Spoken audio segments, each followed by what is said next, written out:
இந்த நிகழ்வு நபி ஸல்லல்லாஹு அலைஹி வஸல்லம் அவர்களது பிறப்பை முன்னிட்டு இந்த நாட்டில் இருக்கின்ற முஸ்லிம்களுக்கு இருக்கின்ற ஒரே ஒரு தேசிய நிகழ்வாக கருதப்படுகின்றது. எனவே அந்த நிகழ்வில் அந்த கண்காட்சிகளினூடாக நபி அவர்களது வரலாறும் இஸ்லாம் சம்பந்தமான தெளிவூட்டல்களும் வழங்குவதற்கான முயற்சிகளை மேற்கொண்டிருக்கின்றோம். நீர்கொழும்பு பெரியமுள்ள பகுதியில் அமைந்திருக்கின்ற ஜும்மா பள்ளிவாயினது முகப்பையும் அதே போன்று பலகத்துற பிரதான ஜும்மா பள்ளிவாயின் முகப்பையும் தெரிவு செய்து அந்த முத்திரை வெளியீடுக்கான ஏற்பாடுகளை மேற்கொண்டிருக்கின்றோம். நீர்கொழும்பு பிரதேசத்தை இம்முறை தெரிவு செய்வதற்கு பின்னணியிலே உயிர்த்த ஞாயிறு தாக்குதலுக்கு பின்னர் அதிகம் பேசப்பட்ட ஒரு பிரதேசமாக நீர்கொழும்பு காணப்பட்டது. தேசிய மீலாத் விழா 2026ஆம் ஆண்டு தேசிய மீலாத் விழா இம்முறை நீர்கொழும்பு பிரதேசத்தில் பெரியமுள்ள பகுதியிலே அமைந்திருக்கின்ற அல் ஹிலால் பாடசாலையின் மைதானத்திலே நாங்கள் ஏற்பாடு செய்திருக்கின்றோம். கடந்த வருடம் 2025ஆம் ஆண்டுக்கான தேசிய மீலாத் விழா ஹம்பாந்தோட்ட அம்பலந்தோட்ட நகருக்கு அண்மையிலே இருக்கின்ற மெலே கொலனியிலே அமைந்துள்ள மஸ்ஜிதுல் அரூசியா வளாகத்திலே மிக சிறப்பாக அதனை சிறப்பாக நடாத்தி முடிப்பதற்காக முடியுமாக இருந்தது. குறிப்பாக அந்த சந்தர்ப்பத்தில் குறித்த நிகழ்வை மிக சிறந்த முறையிலே எமக்கு நடைபெறுவதற்கு பல தரப்பினர்கள் உதவி புரிந்தார்கள். அவர்கள் அனைவரையும் இந்த சந்தர்ப்பத்திலே நான் நன்றியோடு ஞாபகப்படுத்திக் கொள்கின்றேன். இம்முறை 42வது தேசிய மீலாத் விழா நீர்கொழும்புவை அண்டி நாங்கள் ஏற்பாடு செய்திருக்கின்றோம். கம்பஹ மாவட்டத்தில் இறுதியாக 1998ஆம் ஆண்டில்தான் மல்வானை பிரதேசத்திலே தேசிய மீலாத் விழா நடைபெற்றது. 28 வருடங்களுக்கு பின்னர் மீண்டும் நாங்கள் கம்பஹ மாவட்டத்திலே நீர்கொழும்பு பிரதேசத்தை இம்முறை தேசிய மீலாத் விழா கொண்டாட்டத்துக்காக தெரிவு செய்திருக்கின்றோம். இந்த தேசிய மீலாத் விழா கொண்டாட்டத்தை ஒட்டி இன்னும் பல நிகழ்வுகளை குறித்த பிரதேசத்திலே நாங்கள் ஏற்பாடு செய்திருக்கின்றோம். அந்த வகையில் எதிர்வரும் சனிக்கிழமை 22ஆம் திகதி பலகத்துற நீர்கொழும்பு பலகத்துற பிரதேசத்திலே தக்கியா வீதியிலே அமைந்திருக்கின்ற அல்ஃபலா பாடசாலையில் ஆரம்பமாக இரத்ததான முகாம் ஒன்றை நாங்கள் ஏற்பாடு செய்திருக்கின்றோம்.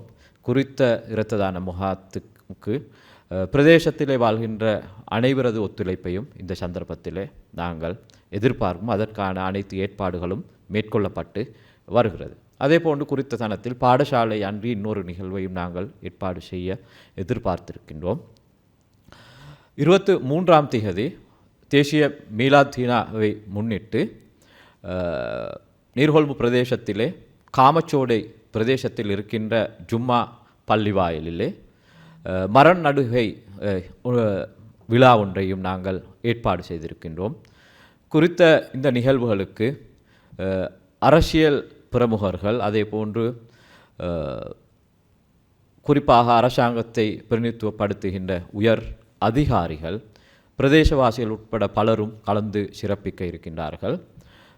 இரத்த மரம் நடுகை தினத்தை 23ஆம் திகதி நாங்கள் குறித்த பிரதேசத்தில் ஏற்பாடு செய்வோம். அதே போன்று 24ஆம் திகதி பெரியமுள்ள ஜும்மா பள்ளிவாயலிலே எமது நாட்டிலே நாங்கள் கடந்த பல வருடங்களாக ஏற்பாடு செய்து வந்த ஒரு முக்கியமான நிகழ்வாக கொள்ளப்படுகின்ற வெல்கம் டு மை மஸ்ஜித் அல்லது விசிட் மை மஸ்க் என்ற நிகழ்ச்சியை ஏற்பாடு செய்திருக்கின்றோம். குறிப்பாக நீர்கொழும்பு பிரதேசத்தை இம்முறை தெரிவு செய்வதற்கு பின்னணியிலே உயிர்த்த ஞாயிறு தாக்குதலுக்கு பின்னர் அதிகம் பேசப்பட்ட ஒரு பிரதேசமாக நீர்கொழும்பு காணப்பட்டது. எனவே குறித்த பிரதேசத்தில் சகோதரத்துவம் சகவாழ்வு ஏனைய சமூகங்களுடனான பிணைப்பை உருவாக்குகின்ற ஒரு நோக்கம் இதற்கு பின்னால் இருக்கின்றது. எனவே அந்த வகையில் அந்த நிகழ்ச்சியை நாங்கள் ஏற்பாடு செய்திருக்கின்றோம். இது பள்ளிவாயலிலே வெளி அதே போன்று உள்ரங்க செயற்பாடுகள் பற்றிய தெளிவு வழங்குவதோடு கலாச்சார ரீதியான ஒரு புரிந்துணர்வும் பகிர்வும் இந்த நிகழ்ச்சியின் ஊடாக நடைபெற எதிர்பார்க்கப்படுகிறது. குறிப்பாக வெள்ளவத்த பிரதேசத்தில் அமைந்திருக்கின்ற ஹார்மனி சென்டர் ஊடாக அவர்கள் பூர்ண ஒத்துழைப்பை எமக்கு வழங்குகின்றார்கள். இந்த நிகழ்வை ஏற்பாடு செய்வதில் பிரதேசவாதிகளும் பள்ளி நிர்வாகமும் எமக்கு ஒத்துழைப்பு வழங்குகின்றது. குறித்த அதே தினம் அல்ஹிலால் பாடசாலையிலே 2 தினங்களுக்கான கண்காட்சி ஒன்றையும் நாங்கள் ஏற்பாடு செய்திருக்கின்றோம். இந்த நிகழ்வு நபி ஸல்லல்லாஹு அலைஹி வஸல்லம் அவர்களது பிறப்பை முன்னிட்டு இந்த நாட்டில் இருக்கின்ற முஸ்லிம்களுக்கு இருக்கின்ற ஒரே ஒரு தேசிய நிகழ்வாக கருதப்படுகின்றது.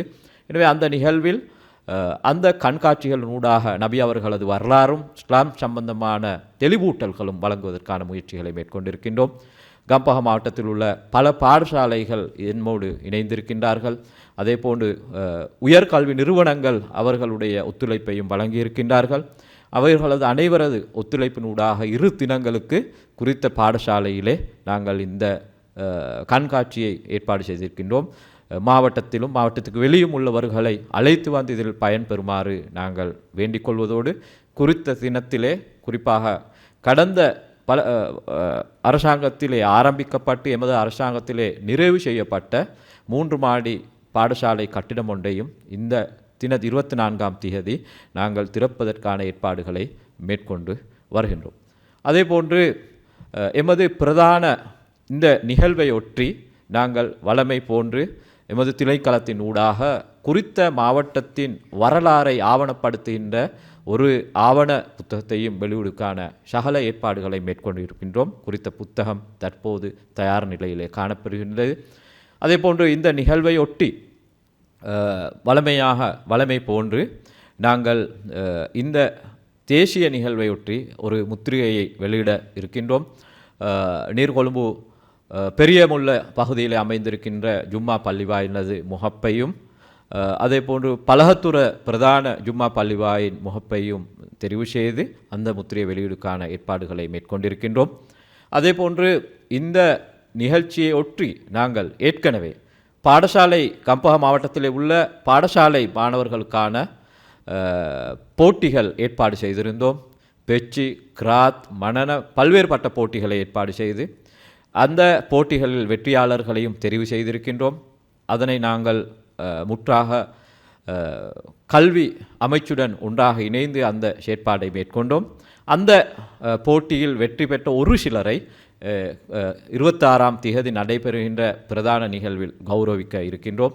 அதேபோன்று இம்முறை கடந்த முறை காணப்படாத ஒரு விடயம், குறித்த மாவட்டத்திலே நாங்கள் எதிர்காலங்களில் இதனை தொடர்ந்தும் செய்வதற்கான முயற்சிகளை மேற்கொள்வோம். குறித்த மாவட்டத்தில் 30 வருடங்களுக்கு மேல் பள்ளிவாயல்களிலும் ஆன்மீகத்துறை சார்ந்தும் பணியாற்றிய உலமாக்கள், அதேபோல் அந்த துறை சார்ந்து பணியாற்றியவர்களை கௌரவிப்பதற்கான ஒரு நிகழ்ச்சியையும் ஏற்பாடு செய்திருக்கின்றோம். ஜனாதிபதியின் கரத்தின் ஊடாக ஒரு சிலரை கௌரவிப்பதற்கான அந்த முயற்சியையும் நாங்கள் மேற்கொண்டிருக்கின்றோம். அதேபோன்று 2026ஆம் தேதி ஆகஸ்ட் மாதம் எமது பிரதான நிகழ்வு பெரியமுள்ள பகுதியிலே அமைந்திருக்கின்ற அல்ஹிலால் பாடசாலை மைதானத்திலே அதிமேதகு ஜனாதிபதி அவர்களது தலைமையிலே புத்த சாசன மத கலாச்சார விவகார அமைச்சர், அதேபோன்று மேல் மாகாண ஆளுநர், அதேபோன்று பிரதி சபாநாயகர் உட்பட அமைச்சர்கள், பிரதி அமைச்சர்கள், பாராளுமன்ற உறுப்பினர்கள், உள்ளூராட்சி மன்ற உறுப்பினர்கள், அதேபோன்று அரச உயர் அதிகாரிகள், வெளிநாட்டு தூதுவர்கள் பங்கேற்புடன், பிரதேசவாசிகள் அனைவரது பங்கேற்புடன் குறித்த நிகழ்வை மாலை 2:30 முதல் நாம் ஆரம்பிக்க இருக்கின்றோம். பல்வேறு ஆன்மீக உரை, அதே போன்று கலாச்சார நிகழ்ச்சிகள் கலந்ததாக இந்த நிகழ்வை நாங்கள் ஏற்பாடு செய்திருக்கின்றோம். மாவட்டத்தில் உள்ள அனைத்து உள்ளங்களையும், உண்மை இது பொதுவான தேசிய நிகழ்ச்சி, எனவே இதில் உங்கள் அனைவரையும் இந்த தேசிய நிகழ்வில் கலந்து கொள்ளுமாறு இந்த சந்தர்ப்பத்தில் அழைப்பதோடு, இந்த நிகழ்வு வெற்றிகரமாக நடைபெறுவதற்கு பலரும் எமக்கு ஒத்துழைத்திருக்கின்றார்கள். குறிப்பாக எமது அமைச்சு, திணைக்களம், அதே போன்று கடந்த வருடம் எமது வெற்றிக்கு பின்னால் பலர் முன்னின்று செயல்பட்டார்கள். அதில் குறிப்பாக முற்படையில் அதே போன்று இராணுவத்தினரை நான் இந்த சந்தர்ப்பத்தில் நன்றியுடன் ஞாபகப்படுத்த வேண்டும். இம்முறை எமக்கு விமானப்படையினர் உதவி ஒத்தாசைகளை புரிந்து வருகின்றார்கள். அதே போன்று ஊரில் இருக்கக்கூடிய பள்ளிவாயல்கள், குறித்த பிரதேசத்தை அன்று இருக்கின்ற பள்ளிவாயல்கள் நிர்வாகிகள், அதே போன்று விளையாட்டுக் கழகங்கள், சிவில் அமைப்புகள், இன்னொரு பலரும் தமக்கு முடிந்த ஒத்துழைப்புகளை வழங்கி வருகின்றார்கள். பிரதேசத்துக்கு வெளியே உள்ள சில தனவந்தர்கள் உண்மையிலே இந்த நிகழ்ச்சி சிறப்பாக நடைபெறுவதற்கு அவர்களது ஒத்துழைப்புகளை வழங்கி வருகின்றார்கள். எனவே அவர்கள் அனைவரையும் இந்த சந்தர்ப்பத்திலே நன்றியுடன் ஞாபகப்படுத்துவதோடு ஜஸாக்கல்லாஹு ஹைர், அனைவருக்கும் நன்றி தெரிவித்துக் கொள்கின்றேன். உடனுக்குடன் செய்திகளை பெற்றுக்கொள்ள UTVயின் யூடியூப் தளத்தை சப்ஸ்கிரைப் செய்து கொள்வதுடன் பெல் ஐகானை அழுத்தவும்.